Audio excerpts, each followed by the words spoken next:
జ్యోతిబా పూలే జయంతి సందర్భంగా వారి స్మృతికి ఘనమైన నివాళి అర్పిస్తున్నాను.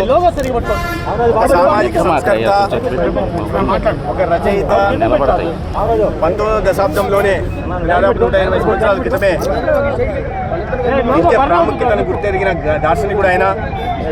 ముఖ్యంగా మహిళా అభివృద్ధి జరిగితేనే సమాజం అభివృద్ధి జరుగుతుందని భావించారు.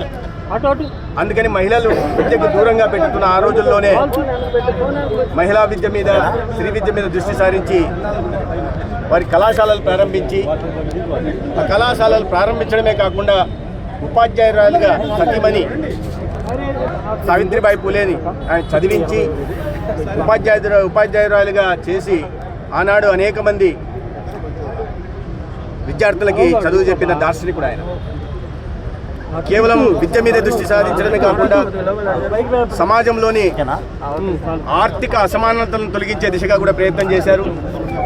సత్యశోధక సంఘాన్ని ప్రారంభించి ఈ సామాజిక అసమానతలు, ఆర్థిక అసమానతలకు వ్యతిరేకంగా గలమెత్తి అలా సమాజంలో ప్రజల్లో ఒక ఆలోచన రేకెత్తించి చైతన్యాన్ని రగిలించారు. దీనబంధు పత్రికను స్థాపించి సమాజంలో జరుగుతున్న ఈ అసమానతల్ని, తేడాల్ని ప్రజల్లోకి వేగవంతంగా తీసుకెళ్లిన మహనీయుడు ఆయన. అనేక రకాలుగా ఈ సమాజానికి ఉపయోగపడేలాగా ఆనాడు మొదటి తరం, ఒక విధంగా చెప్పాలంటే సామాజిక సంస్కరణలు తెచ్చిన మొదటి తరం నాయకుడిగా మనం జ్యోతిబా పూలే గారిని చూడాల్సి ఉంది. ఇవాళ జ్యోతిబా పూలే గారి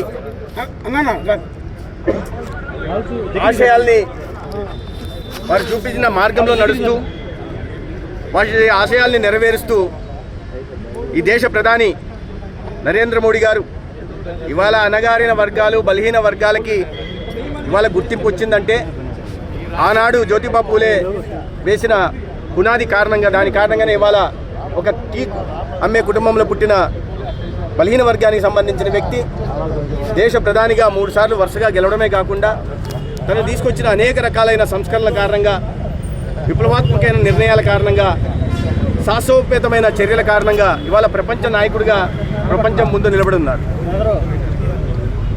ఈ సామాజిక ఆర్థిక అసమానతలను తొలగించడానికి ప్రతి పేదకి ఇల్లు నిర్మాణం అయితేనేమి, లేదా 55 కోట్ల మందికి 5 లక్షల వరకు ఉచితంగా వైద్య సహాయం అందించడం అయితే కానివ్వండి, లేదా 52 కోట్ల మంది ఇవాళ మృదుల రుణాల ద్వారా సాధికారత కల్పించే పని కావచ్చు, లేదా 12 కోట్ల మరుగుదొడ్లు నిర్మించి అక్కచెల్లెల ఆత్మగౌరవం నిలబెట్టడం కావచ్చు, లేదా startup India, make in India, digital India, skill India, fit India, Khelo India లాంటి వినూత్నమైన కార్యక్రమాలు తీసుకొచ్చి యువతకు ఉపాధి అవకాశాలు కల్పించే కార్యక్రమం కావచ్చు. ఇవాళ నరేంద్ర మోడీ గారు ఆనాడు జ్యోతిబా పూలే చూపించిన మార్గంలో నడుస్తూ దేశానికి అందిస్తున్నారు. అదేవిధంగా రాష్ట్రంలో కూడా గౌరవ ముఖ్యమంత్రి చంద్రబాబు నాయుడు గారు ఇవాళ P4 తీసుకురావడానికి ప్రధాన కారణం అదే.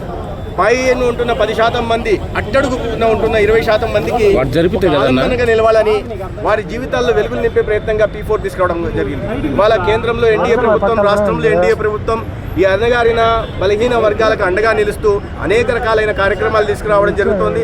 ఉదాహరణకు చెప్పాలంటే బీసీలకు గతంలో రాయితీలు లేకుండా ఉన్నాయి, రుణ రాయితీలు. ఇవాళ ఆ రుణ రాయితీలు అందిస్తున్న 50% రుణ రాయితీలు ఎక్కడికి పోయినా అందిస్తూ ఉన్నారు. ఈ విధంగా ప్రత్యేకంగా ఈ నాయకులు నరేంద్ర మోడీ గారు కానీ, చంద్రబాబు నాయుడు గారు కానీ ఆనాడు జ్యోతిబా పూలే గారు చూపించిన మార్గంలో నడుస్తున్న కారణంగా ఇవాళ సమాజంలోని అసమానతల్ని తొలగించే ప్రయత్నం చేస్తారు.